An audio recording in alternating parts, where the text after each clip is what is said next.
अस्सलाम वालेकुम नाजरीन, मैं हूं doctor Hafiz Mohammad Khwaja. NNI news channel पर आप सभी का इस्तकबाल किया जाता है और देखते हैं आज की ताज़ा तरीन। और वोट चोरी का मामला एक गंभीर मामला है जिसको लेकर हम बिहार के ज़िले ज़िले में जा रहे हैं और बिहार की जनता से जुड़ रहे हैं, संवाद कर रहे हैं, उनको बता रहे हैं।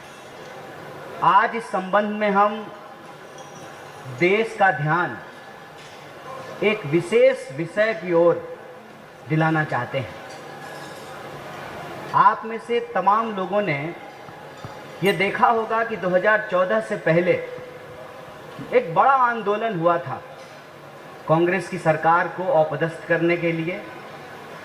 2G, 3G तमाम तरीके के आरोप कैग के एक अधिकारी, जो बाद में उन्होंने कहा कि यह तो राजनीतिक लाभ के लिए किया गया, और देश में एक माहौल बनाया गया कांग्रेस के खिलाफ। याद कीजिए कि उस दौरान किसी भी व्यक्ति के ऊपर UAPA लगाकर या PMLA कानून लगा करके किसी भी सांसद या विधायक को डराया धमकाया नहीं गया, विरोधियों के मुंह नहीं बंद कराए गए।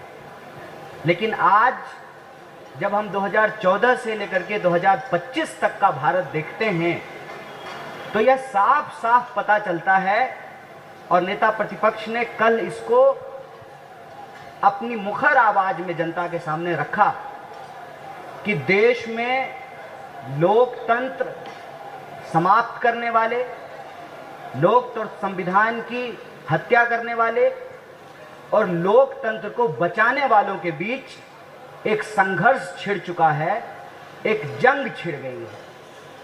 हम समझ सकते हैं कि एक तरफ इस देश के लोगों के अधिकारों को छीनकर देश की संपदा को बेचने वाले लोग हैं, दूसरी तरफ लोगों के हक और अधिकार की रक्षा करके, संविधान को बचा करके, लोकतंत्र को कायम रखते हुए देश को बचाने वाले लोग हैं। तो ये बेचने और बचाने वालों के बीच लड़ाई है। एक तरफ वो लोग हैं जो चाहते हैं कि लोकतंत्र जिंदा रहे, विरोध का स्वर जिंदा रहे, संविधान का राज कायम रहे, वोट का अधिकार जनता के पास सुरक्षित रहे। दूसरी तरफ वो लोग हैं जो देश की संवैधानिक संस्थाओं का गैर संवैधानिक इस्तेमाल करते हुए लोकतंत्र की हत्या कर रहे हैं। और यह बात हम इसलिए कह रहे हैं कि आप सबने देखा कि 2014 के बाद अमित शाह जी के शब्दों में एक क्रोनोलॉजी इस देश में देखने को मिलती है। पहले विरोधियों को डराया गया, धमकाया गया, झूठे मुकदमे करके जेलों में डाला गया। फिर जो MLA और MP थे, ED और CD और CBI के दम पे उनको अपने साथ मिलाने की कोशिश की गई और रिजॉर्ट का खेल शुरू हुआ। ऑपरेशन लोटस के नाम पर चुने हुए विधायकों को खरीद करके इस रिजॉर्ट से ले उठाते थे, उस रिजॉर्ट में पहुंचाते थे, चुनी हुई सरकारों को गिराया गया। मतलब पहले अमित शाह इस देश के MLA चुराते थे, फिर उनको लगा कि जब चुनाव आयोग हमारा ही है, ED अब हमारे कब्जे में है, CBI हमारा तोता बन चुका है, तो स्वाभाविक रूप से उनको लगा कि करोड़ों रुपया MLA के ऊपर खर्च करने की जरूरत नहीं है। MLA चुराना छोड़ करके, MLA को रिजॉर्ट घुमाना छोड़ करके वोट चोरी का कार्यक्रम बनाया गया। क्रोनोलॉजी समझिए, पहले MLA चुराते थे, फिर वोट चुराना शुरू किया, और इन दोनों हथकंडों के बावजूद अब की बार 400 पार का नारा जब सफल नहीं हुआ, तब वो SIR लेकर के आए हैं। और SIR का जब बिहार की धरती पे पुरजोर विरोध होना शुरू हुआ और लोगों ने कहा कि जो चुनाव आयोग कागज मांग रही है, पहले वो अपना कागज दिखाए, वोटर लिस्ट दे देश की जनता को और बताए कि वोटर लिस्ट में गड़बड़ी क्यों है, क्यों एक लोग का नाम 4 जगह पे है, क्यों जिंदा लोगों का नाम काट दिया गया है, क्यों जो है मरे हुए लोगों का नाम जोड़ दिया गया है, क्यों आधार कार्ड नहीं स्वीकार किया जा रहा है और आवासीय मांगा जा रहा है। जब इस पे हल्ला शुरू हुआ तो चोर ने नया नुस्खा अपनाया है। कल पार्लियामेंट में नया बिल आया है और बिल का नाम है कॉन्स्टिट्यूशनल अमेंडमेंट बिल। और इसमें ये कह रहे हैं कि किसी सीएम पे अगर मुकदमा हो गया तो 30 दिन के भीतर उसको पद से हटा देंगे। क्रोनोलॉजी समझे, देश के लोगों को क्रोनोलॉजी समझना चाहिए। पहले एमएलए चुराते थे, फिर वोट चोरी किया, उसके बाद सीएम चुराने का प्रबंध इन्होंने कर लिया है। मतलब एन केन प्रकारेण यह इस देश में लोकतंत्र में आम लोगों के पास जो जनता के पास चुनने का अधिकार है उसको ये छीन लेना चाहते हैं। लोकतंत्र को ये लाठी तंत्र बना देना चाहते हैं। और यहाँ जो एक जरूरी बात है जिस पे हर नागरिक को, मैं कहता हूं कि भाजपा के समर्थकों और कार्यकर्ताओं को भी सोचने की जरूरत है कि जब सरकार ही चोरी से बनेगी तो वो जनता का काम ईमानदारी से नहीं करेगी। जब सरकार चोरी से बनेगी तो बेरोजगारी दूर नहीं करेगी। जब सरकार अपराधी चलाएंगे तो अपराधियों पे लगाम नहीं लगाया जाएगा। जब एमएलए एमपी को मालूम है कि जनता से वोट लेकर के एमपी एमएलए बनना ही नहीं है, जब सीएम को मालूम है कि प्रधानमंत्री और गृह मंत्री के कृपा पात्र से ही सीएम रहना है, तो बताइए वो आपका पलायन क्यों रोकेंगे, आपको नौकरी क्यों देंगे, आपको शिक्षा क्यों देंगे, आपके स्कूल और कॉलेज क्यों बनाएंगे, आपकी सड़कें क्यों बनाई जाएगी। यह जो तमाम सवाल है उन सवालों को लेकर के देश को गंभीर होने की जरूरत है। क्योंकि लोकतंत्र में सबसे बुनियादी अधिकार होता है वोट का अधिकार। अगर वोट का अधिकार ही हमारे पास नहीं है, मतलब हमारे पास रोजी रोजगार का भी अधिकार नहीं है, हमारे पास सुरक्षा का भी अधिकार नहीं है, हमारे पास शिक्षा का भी अधिकार नहीं है, हमारे पास स्वास्थ्य का भी अधिकार नहीं है। और ठीक कहा संजय जी ने, चोरी से बनी हुई सरकार आपकी पढ़ाई, कमाई, दवाई, सिंचाई हर चीज चुराएगी और इस देश की संपत्ति को लूट करके अपने दोस्तों के खजाने में पहुंचाएगी। इसीलिए हमने कहा कि ये बेचने और बचाने वालों के बीच संघर्ष है। एक तरफ वो हैं जो लोकतंत्र को समाप्त कर देना चाहते हैं, उसको लूट तंत्र और लाठी तंत्र बना देना चाहते हैं। दूसरी तरफ वो लोग जो इस देश से प्यार करते हैं, जिनको अपने परिवार से प्यार है, जिनको अपने बच्चों से प्यार है, जो अपने आने वाली पीढ़ी के बारे में बेहतर सोचना चाहते हैं, उनको वोट के अधिकार को बचाना पड़ेगा। क्योंकि वोट का अधिकार नहीं रहेगा तो ना आपके पास रोजगार रहेगा, ना नौकरी रहेगी, ना पेंशन रहेगा, आपके पास कोई अधिकार बचेगा ही नहीं। इसीलिए यह यात्रा वोट चोरी को रोकने की यात्रा है। यह यात्रा यह सुनिश्चित करने की यात्रा है कि लोकतंत्र में जनता का सेवक जनता के द्वारा चुने जाएंगे। और यह एमपी एमएलए चुराना, फिर वोट चुराना और फिर सीएम चुराना और चोरों का जो यह शासन स्थापित करने की जो कोशिश है, इस कोशिश को हमको नाकाम करना पड़ेगा। और बड़ी उम्मीद है बिहार की धरती से, जिस तरीके से इंडिया ब्लॉक की तमाम पार्टियां एकजुट होकर के, उसके कार्यकर्ता एकजुट होकर के इतने बड़े कैंपेन में एकता के साथ चल रहे हैं। ऐसा लगता है कि 1947 से पहले जैसे आज़ादी के लिए संघर्ष किया जाता था, आज 2025 में उस प्राप्त आज़ादी को बचाने के लिए संघर्ष किया जा रहा है। इसीलिए हम लोग पूरी मुखरता से कह रहे हैं कि वोट चोरी को रोकना इसलिए जरूरी है ताकि बेरोजगारी की अकाउंटेबिलिटी तय हो सके। वोट चोरी को रोकना इसलिए जरूरी है ताकि किसानों को उनके फसल का दाम मिल सके। वोट चोरी को रोकना इसलिए जरूरी है कि जब पेपर लीक होगा तो वोट चोरी वाली सरकार उसके ऊपर कोई कार्रवाई नहीं करेगी। जब अपराधी ही सरकार चलाएंगे तो अपराधियों पे कोई नकेल नहीं कसा जाएगा। और जब पेपर लीक से बना हुआ दरोगा है तो वो अवैध शराब बेचने से क्यों रोकेगा। जब पेपर लीक से बना हुआ डॉक्टर है तो वो सही तरीके से ऑपरेशन क्यों करेगा। जब पेपर लीक से बने हुए अधिकारी हैं तो उनका जनता के प्रति कोई जो है कोई उनकी जिम्मेवारी नहीं है, कोई उत्तरदायित्व नहीं है। इसीलिए हर व्यक्ति को देश के एक एक नागरिक को यह समझना पड़ेगा कि वोट चोरी को रोकना दरअसल संविधान को बचाने की लड़ाई है, उस आज़ादी को महफूज रखने की लड़ाई है जिसको हमको पुरखों ने दिलाई है। बहुत बहुत शुक्रिया, बहुत बहुत धन्यवाद। कन्हैया जी, मैं उड़ीसा से हूँ। इधर हम शुरू से यात्रा से जुड़े हुए, लेकिन मेरा सवाल ये है कि जो कॉन्स्टिट्यूशनल अमेंडमेंट कल जो आया है, आपको लगता है कि मोदी जी और शाह जी इतना खुद को इनसिक्योरिटी सोच रहे हैं जिसको लेकर वो अपना पार्टी का मेंबर हो, क्या अपना दल जो गवर्नमेंट का चीफ मिनिस्टर हो उसको धमकाना चाहते हैं, क्या उसको डराना चाहते हैं? आपको लगता है कि ऐसा? देखिए, सत्ता का अहंकार ऐसा ही होता है, ये बड़ी जल्दी सर पे चढ़ जाता है। अव्वल तो ये जो भी कानून ला रहे हैं इनको समझना चाहिए कि इनकी सरकार हमेशा नहीं रहने वाली है। अगर ऐसे कानून रहे तो कल ये भी इसके भुक्तभोगी हो सकते हैं, ये भी इसके शिकार हो सकते हैं। लेकिन सत्ता के अहंकार में ये कुछ भी सोचने समझने को तैयार नहीं है। ये पूरा जो हमने आपको विषय बताया है कि जब से ये सरकार 2014 में आई है, आप इसके एक एक काम को देखिए।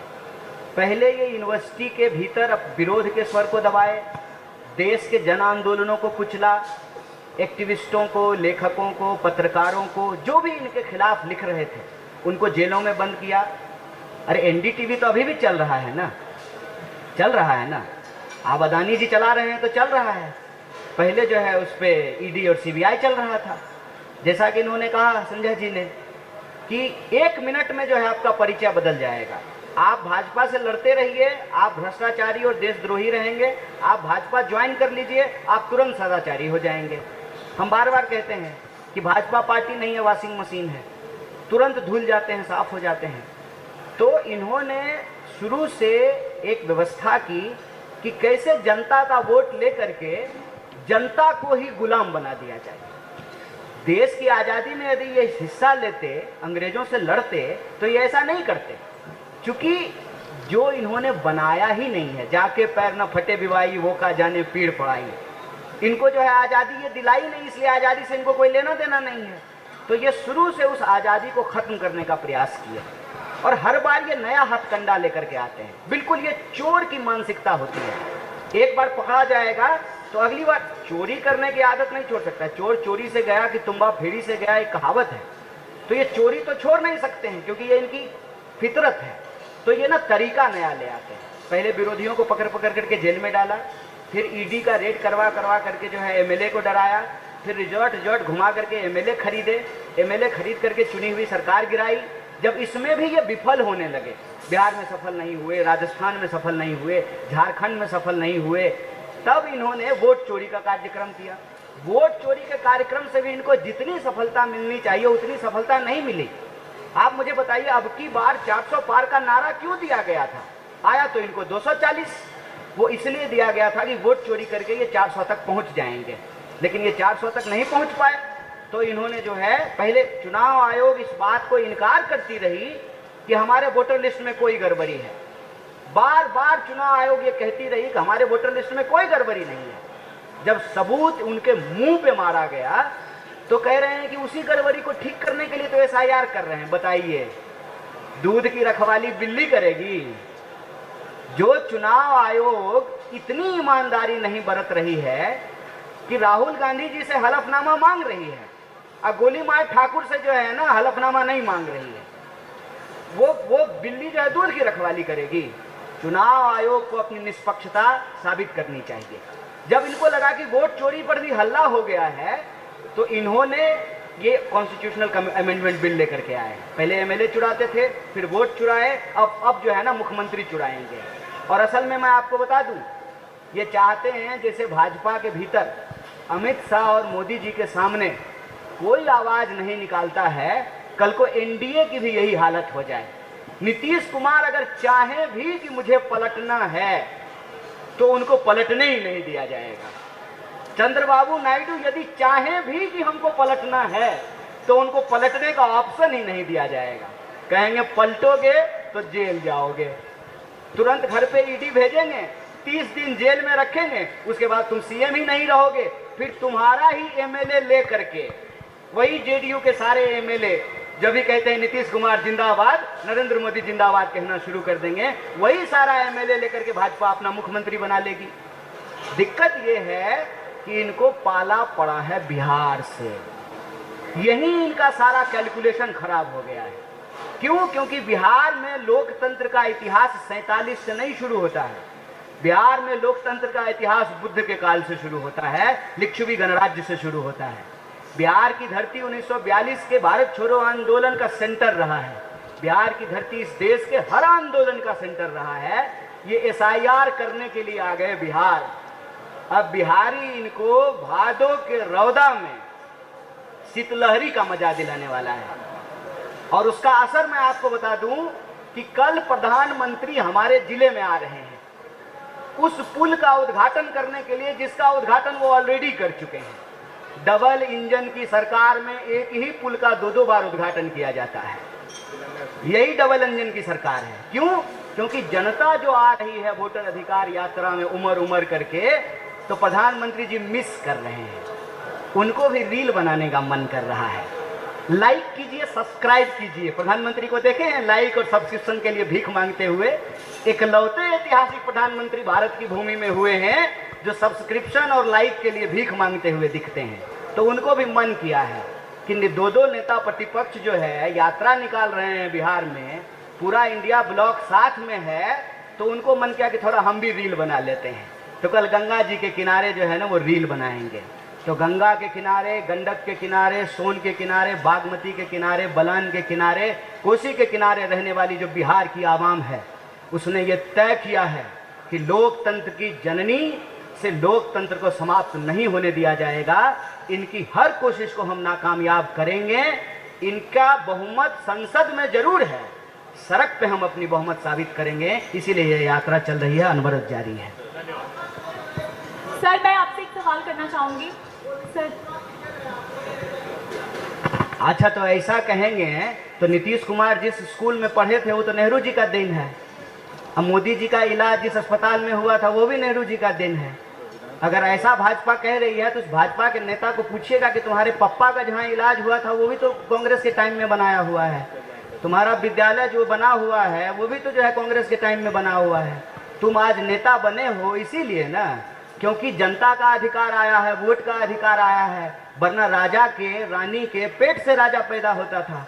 तो ये अधिकार तो कांग्रेस पार्टी ने दिलाया है। इस आज़ाद हवा में जो सांस ले रहे हो वो आज़ादी तो कांग्रेस पार्टी दिलाई है। देखिए कोना कोना कौन कोना सोतली पुतो कोना खोने से काम नहीं चलेगा।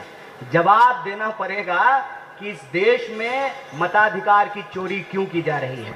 और हमारी समझ ये है कि मताधिकार की चोरी इसलिए की जा रही है ताकि जनता का काम ईमानदारी से नहीं करना पड़े। चोरी की सरकार बेरोजगारी के सवाल को नहीं हल कर सकती। कन्हैया जी, एक सवाल मैं ये जानना चाहती हूँ। मेरा नाम अपराजिता है, टीएनपी न्यूज़ से हूँ, और मैं ये जानना चाहती हूँ, हमेशा आपके मुंह से हमने ये सुना है कि लोकतंत्र खतरे में है। आप हमेशा बोलते हुए नजर आए हैं, लेकिन खुद चुनाव हारने की बात, क्या ये आपके निजी हार का दर्द है? नहीं, हार जीत की कोई बात नहीं है, बात अधिकार की है। मेरे हारने जीतने से कोई फर्क नहीं पड़ता है। सवाल है कि इस देश की जनता के पास मताधिकार होना चाहिए। ये एक व्यक्ति का सवाल नहीं है, ये इस देश की संस्कृति, इतिहास और भविष्य का सवाल है। जब लोगों के हाथ में वोट ही नहीं होगा तो उसके पास कुछ नहीं होगा। आप मुझे बताइए कि हमने वोट दिया इनको, ठीक है, और जो है चुना हमने इनको, अब ये सरकार बनाएंगे ही नहीं, सरकार कोई और बनाएगा। और ये पिछले 11 साल से हम लोग देख रहे हैं। मैं जो कह रहा हूं उसमें झूठ क्या है मुझे बता दीजिए। क्या महाराष्ट्र के विधायक गुवाहाटी के होटल में नहीं थे? इस राज्य का विधायक उठा करके उस राज्य में रिजॉर्ट में छुपा करके नहीं रखे? ऑपरेशन लोटस नाम दिया और चुनी हुई सरकारों को नहीं गिराया। तो पहले एमएलए चुराते थे, फिर वोट चुराना शुरू किया, अब चुना हुआ मुख्यमंत्री चुराएंगे। केजरीवाल जी को जेल में बंद कर दिया। जितना दिन वो जेल में बंद रहे तो मतलब वो मुख्यमंत्री रहेंगे नहीं कानून के हिसाब से। फिर उनका एमएलए जो है उसको लेकर के अपनी सरकार बना देंगे। और ऐसा बीजेपी ने नॉर्थ ईस्ट में किया। भले मोदी जी मणिपुर नहीं गए हैं, लेकिन एक एमएलए से इन्होंने अपनी मुख्यमंत्री बनाई, ऐसे ही एमएलए को खरीद करके। तो आप मुझे बताइए, जब लोकतंत्र ही नहीं बचेगा, लोगों के पास मताधिकार ही नहीं बचेगा, तो कोई आम साधारण पृष्ठभूमि के लोग जो हैं उनको न चुनने का अधिकार होगा न चुनाने का अधिकार होगा। और जब सरकार चुनी हुई नहीं होगी, चोरी से बनी होगी, तो वो बेरोजगारी कैसे दूर करेगी और क्यों दूर करेगी? वो महंगाई क्यों दूर करेगी? वो पलायन क्यों रोकेगी? वो नौकरियां क्यों देंगी? वो जनता के विकास का काम क्यों करेंगे? जब नेता को ये मालूम है कि चोरी से ही नेता बनना है, तो वो जनता के लिए काम क्यों करेंगे? इसीलिए मैं आपको बताऊं कि ये लोकतंत्र की परिपाटी खराब कर रहे हैं। और आपको अगर ध्यान हो तो जमीनी स्तर पर ये ऑलरेडी हो रहा है। आप देखिए कि एक कोई पार्षद चुना जाता है और 5 साल के कार्यकाल में 2 बार बिकता है। बिकता है कि नहीं बिकता है? 2 बार बिकता है। एक बार बिक करके एक मेयर को चुनता है, फिर जब 2 साल हो जाता है, 2 साल का नियम है कि 2 साल से पहले वो अविश्वास प्रस्ताव नहीं ला सकते हैं, तो जो ही 2 साल होता है कि फिर से सारे पार्षद को लेकर के रांची चले जाइए, फिर वही पार्षद दोबारा बिकता है और दोबारा मेयर चुनता है।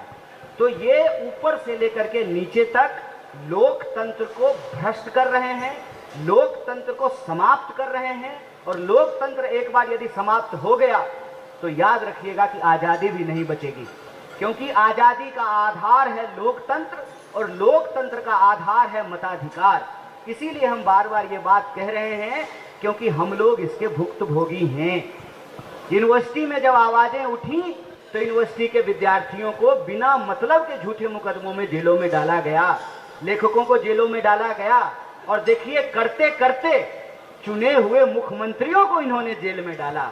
और आज नेता प्रतिपक्ष जब सड़क पे उतर करके संघर्ष कर रहे हैं तो सरकार पूरी कोशिश करती है, पूरी मीडिया उनके पीछे लगाती है, तमाम एजेंसियां उनके पीछे लगाती हैं। आप मुझे बताइए कि चुनाव आयोग ने, मुख्य चुनाव आयुक्त ने अपने प्रेस कॉन्फ्रेंस में 2 बुनियादी सवाल का जवाब नहीं दिया। एक कि आप तो कह रहे थे कि वोटर लिस्ट में कोई गड़बड़ी नहीं है, तो अभी गड़बड़ी कहां से निकल गई? और 2, अगर आप गड़बड़ी ठीक करना चाहते हैं तो एसआईआर को लेकर के इतनी हड़बड़ी क्यों है? क्यों जब बाढ़ आई हुई है, बारिश हो रही है, चुनाव होने को है, 2003 में हुआ था, 2025 में ही आपको क्यों करना है? क्योंकि इनकी चोरी का पुराना हथकंडा पकड़ा गया है, तो ये सुसीना चोरी का हथकंडा लेकर के आए हैं। इसीलिए जब हम कहते हैं बार बार लोकतंत्र खतरे में है, मतलब हम खतरे में नहीं हैं। मेरे कैरियर की चिंता मत कीजिए। कितना आसान है, कितना आसान है। नरेंद्र मोदी जिंदाबाद कहने लगे, कैरियर बन जाएगा चकाचक। हमारी चिंता नहीं है, एक व्यक्तिगत जो है कैरियर का सवाल नहीं है, और ना हमारी पार्टी की चिंता का सवाल है। इसीलिए हम बार बार कहते हैं सरकार बनाने के लिए संघर्ष नहीं कर रहे हैं। एक उत्तरदायी सरकार हो, पारदर्शी तरीके से चुनी हुई सरकार हो, ईमानदारी से सरकार बनेगी, तभी ईमानदारी से जनता के लिए काम करेगी। चोरी से चुनी हुई सरकार जनता के लिए ईमानदारी से काम नहीं कर सकती।